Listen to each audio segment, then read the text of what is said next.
Hello, I am coming to you in this video message to let you know that I have another webinar coming up on May 4th. So the last webinar that I did was how to quiet your inner critic.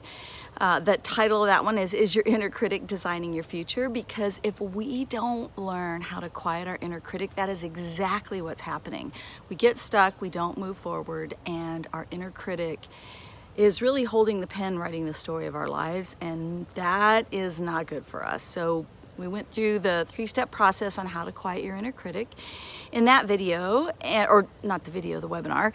And in this one, we are going to go through how to meet your inner mentor.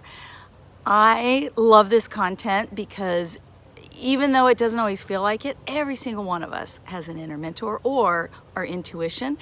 And it's just waiting to give us the guidance that we have been hoping someone else would give us. So if you haven't signed up already, it is Monday, May 4th at 8 a.m. So jump on down in this email, sign up. I've got a link down there for you, and I will see you in the webinar. Hope you have a wonderful day.